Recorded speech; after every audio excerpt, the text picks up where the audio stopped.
Adam Schefter is going to have breaking news all day long as teams are cutting down to the necessary limits by the middle of this day, and we have a couple this morning. Well, Greeny, we have an interesting one out of New York. The Giants are waiving quarterback Tommy DeVito, who will be released later today. He'll go on waivers. We'll see if there's a team that claims him tomorrow. But Tommy DeVito is the odd man out, with New York having Russell Wilson, Jackson Dart, Jameis Winston. Tommy Cutlets is no longer in New Jersey. He's a folk hero, right? I mean, the whole area fell in love with him. He's been pretty much the only good thing about New York football for the last couple of years. Can he go on the practice squad? Like, sure. Is that still an option? It clears the waivers first. Right. And then again, like at some point, if they move on from Jameis Winston in terms of a trade in season, now you have Tommy DeVito in your building, knows the program, knows the offense. To me, that's a likely outcome. All right, so as these go, 4 o'clock Eastern time this afternoon is cut down time. These will be coming in all day long. Shefty will have the very latest. In the meantime, I've got burning questions, and let's begin, Shefty, with you in Cleveland. As was forecast by Tannenbaum yesterday, Kenny Pickett was traded to the Raiders, so that quarterback room in Cleveland now has one less face. What are you hearing about their plans at quarterback and why they were willing to trade away Pickett? Well, they got offered, obviously, a pick for Kenny Pickett. That was a valuable pick, and Cleveland now has 2 ones, and they have extra picks later in the draft, so they are going to be armed and ready for the 2026 draft. Look, Kenny Pickett was a value. They have Dylan Gabriel, who they like. They have Shedeur Sanders, who they like. They don't have an experienced backup to Joe Flacco right now, but I think this team is willing to ride through that, especially with the way that Dylan Gabriel looked this summer. So that's the point. While they haven't named it yet, the real question is who's going to be the backup, because that player is one hit away from being on the field on opening day. It's going to be Gabriel. Yeah, who played very well this preseason, in fairness, Greeny, but as Hebo just reminded me, he's in 3rd percentile in height.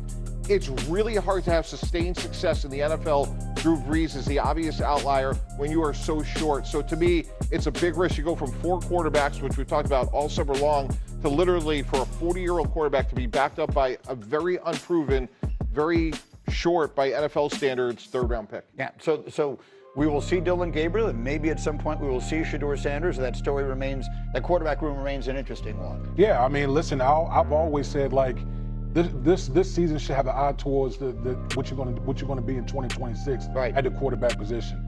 You're going to keep both of the rookie quarterbacks. Yeah, exactly, and maybe both of them get the chance to play. Mike T, yours is the next burning question. Joe Mixon will miss the first 4 weeks of the season with a foot injury, as was forecast by Shefty yesterday. Tell us again, the wide-open AFC South. Which team do you like? The Tennessee Titans. Look, the Texans will have 4, maybe 5 new stars on the offense. Joe Mixon's out. And when you think about Cam Ward, this is the quietest first overall pick we've ever seen. And he, to me, is going to have a spectacular season. Tyler Lockett, Calvin Ridley, really solid offensive line. They have Tony Pollard.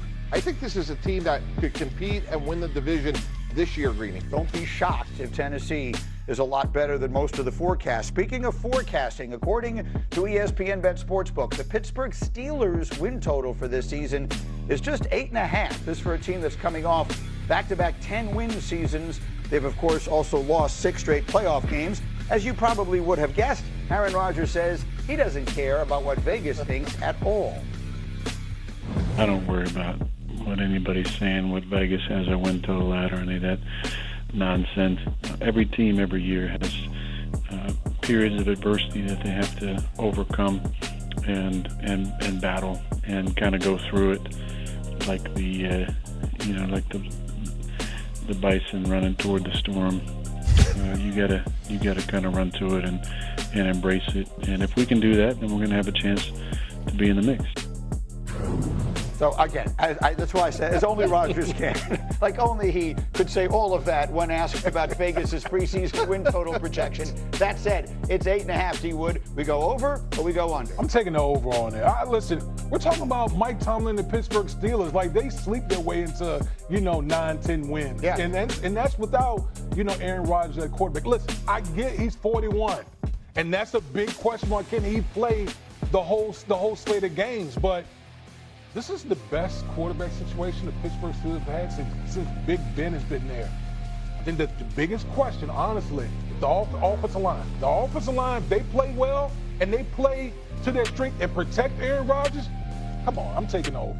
Greeny, the NFL was created on September 17, 1920, roughly 105 years ago. In 105 years, there's been 2 quarterbacks, 42 or older, start a playoff game. I'm going to take 105 years and take the under. So you're going under on Rodgers, at least as far as the playoffs are concerned. Shefty, what are you hearing out of Pittsburgh, the early returns? Listen, I think they are excited. They felt like this was a position they had to solidify. This is a team, I think, that still has some questions going into the season. I know we talked about Trey Hendrickson and Terry McLaurin.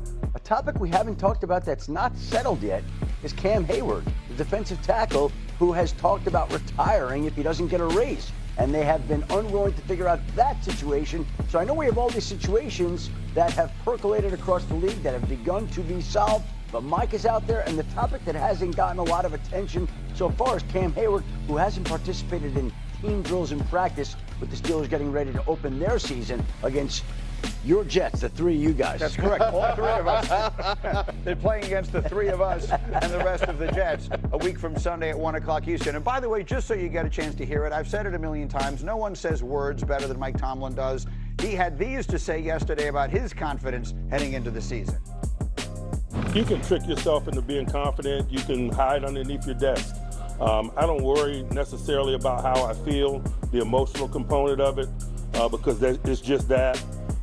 It's about putting these guys in position to work individually and collectively and being urgent about that work and understanding that everybody's got the same number of days and the answers to those questions, those bills are going to come due in a short period of time. Again, I have no idea what he just said, but I loved every second. I don't know what that meant. I really don't. But I would like it to be my ringtone if that's on the list of options going forward. All right, we got college football. Full gear. Bengals D-end and Trey Hendrickson got a bump in pay, up to $30 million this season to end his hold-in. He's still scheduled to be an unrestricted free agent after this season. Last year's sack leader hadn't participated in any offseason workouts before Monday. Another hold-in ended as the Commanders and wideout Terry McLaurin agreed to a 3-year extension worth $96 million. He gets a $30 million signing bonus. Show me the money. McLaurin and the Commanders take on the Giants in their season opener.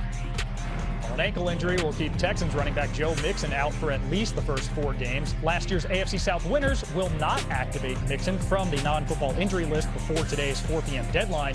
Houston did add Nick Chubb in the offseason. I regret not drafting Nick Chubb in fantasy, by the way. Maybe I'll pick up Amari Cooper because he's agreed to a 1-year deal to return to the Raiders just a day after wide receiver Jacoby Myers requested a trade from the Raiders after not agreeing to a contract extension. Vegas also traded for Browns QB Kenny Pickett, a move our Mike Tannenbaum called.